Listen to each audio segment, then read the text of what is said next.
Assalamualaikum warahmatullahi wabarakatuh. Hai solih-solihah kelas 5, bagaimana kabarnya hari ini? Hari ini kita akan belajar materi Bahasa Indonesia tema 7, memahami surat undangan resmi dan tidak resmi. Materi apa yang akan kita pelajari? Yang pertama, pengertian surat undangan. Yang kedua, jenis surat undangan. Yang ketiga, bagian-bagian surat undangan. Dan yang keempat, penulisan surat undangan. Apakah kalian sudah siap belajar? Jangan lupa untuk menyiapkan bukumu dan kita awali dengan berdoa. Surat undangan adalah surat yang berisi pemberitahuan atau ajakan untuk menghadiri suatu acara atau kegiatan. Surat undangan terdiri dari dua jenis, yaitu surat undangan resmi dan surat undangan tidak resmi. Ciri-ciri dari surat undangan resmi, yang pertama dikeluarkan oleh instansi atau organisasi, kemudian memiliki kop surat dan menggunakan bahasa baku.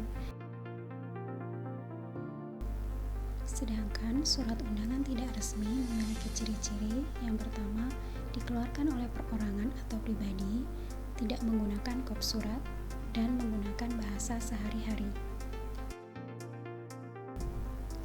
Berikut ini adalah contoh surat undangan resmi. Pada surat undangan resmi memiliki beberapa bagian. Yang pertama adalah kop surat atau kepala surat, yaitu berisi tentang alamat organisasi dan nama organisasi, kemudian tanggal surat, yang ketiga nomor surat, yang keempat lampiran, yang kelima perihal, karena ini adalah undangan maka hal biasanya ditulis undangan, kemudian alamat tujuan, kepada siapa undangan ini akan dituju. Yang ketujuh adalah salam pembuka. Salam pembuka bisa berupa assalamualaikum atau dengan hormat. Kemudian isi surat, yaitu apa yang ingin disampaikan pada surat undangan.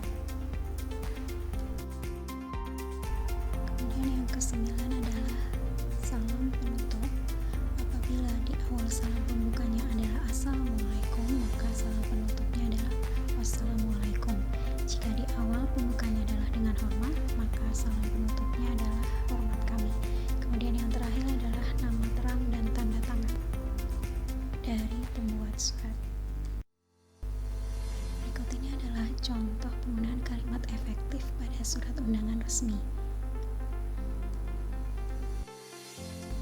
Yang pertama adalah penulisan tanggal.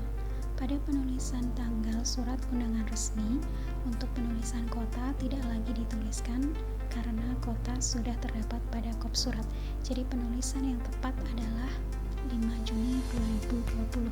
Kota tidak perlu dituliskan lagi. Yang berikutnya untuk penulisan nomor surat. Contohnya pada penulisan nomor surat seperti ini.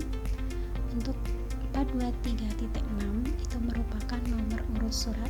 Surat keberapa itu dikeluarkan, kemudian SDTI itu menunjukkan nomor lembaga, kemudian 6 itu menunjukkan bulan pembuatan surat, bulan Juni berarti bulan ke-6, terus ditulis Romawi, kemudian yang terakhir 2021 adalah tahun pembuatan surat, ditulis dengan angka.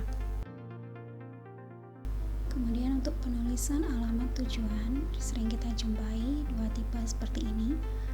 Kita ambil yang efektif adalah YTH wali siswa kelas 5. Mengapa?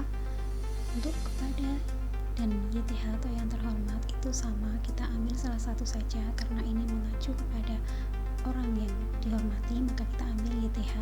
Kemudian antara wali siswa dengan orang tua kita ambil salah satu saja karena wali siswa jangkauannya lebih luas.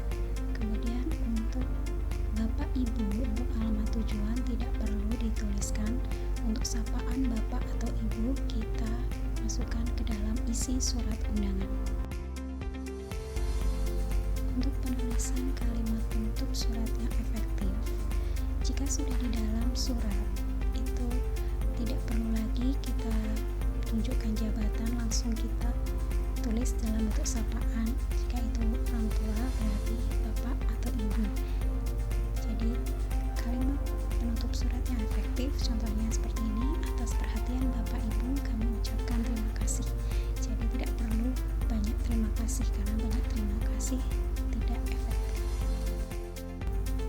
Berikut ini adalah contoh surat undangan tidak resmi. Contohnya pada surat undangan ulang tahun. Pada surat undangan tidak resmi itu lebih sederhana dan unsur-unsurnya atau bagian-bagiannya juga tidak terlalu banyak. Yang pertama adalah alamat tujuan, yang kedua salam pembuka, yang ketiga isi, yang keempat penutup, yang kelima salam penutup, dan yang terakhir adalah nama terang.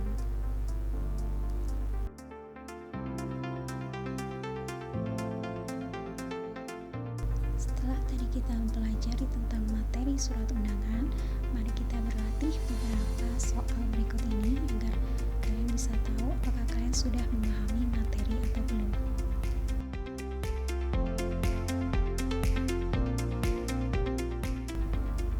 Yang pertama, manakah yang merupakan ciri-ciri surat undangan resmi?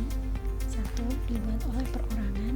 2. Dibuat oleh organisasi atau lembaga. 3. Menggunakan bahasa baku atau bahasa resmi.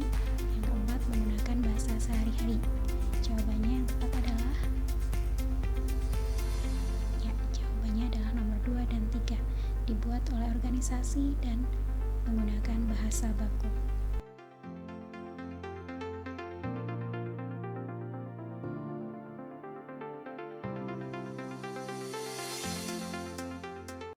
Kemudian soal yang kedua, manakah yang merupakan ciri-ciri surat undangan tidak resmi?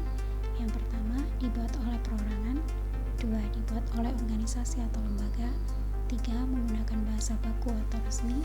4. Menggunakan bahasa sehari-hari. Jawabannya adalah 1 dan 4. Surat undangan tidak resmi dibuat oleh perorangan dan menggunakan bahasa sehari-hari.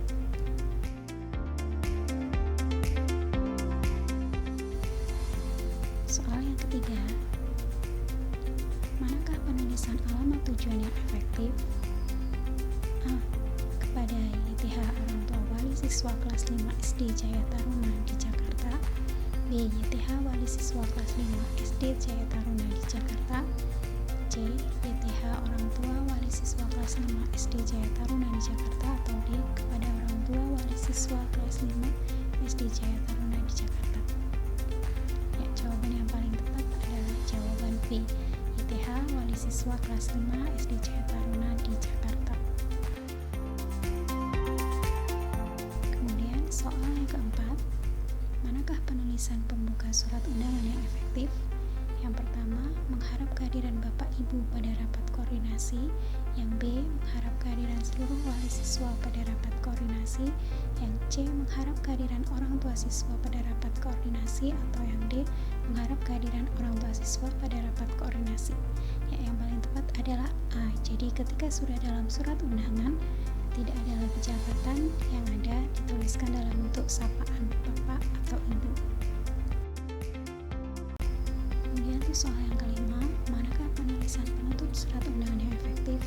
A. Atas perhatian Bapak Ibu orang tua wali siswa kami ucapkan banyak terima kasih.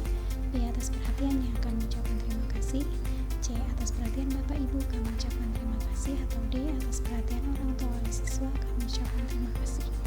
Jadi jabatan itu hanya ada di alamat tujuan, baik guru, kepala sekolah, orang tua, wali siswa, dan sebagainya itu hanya ada di alamat tujuan. Tapi ketika sudah sampai pada penulisan surat, kita menuliskannya dalam bentuk sapaan Bapak, Ibu, Saudara, Saudari, dan sebagainya. Nah, demikian tadi pembelajaran materi surat undangan pada hari ini. Semoga bermanfaat. Tetap jaga kesehatan dan tetap semangat dalam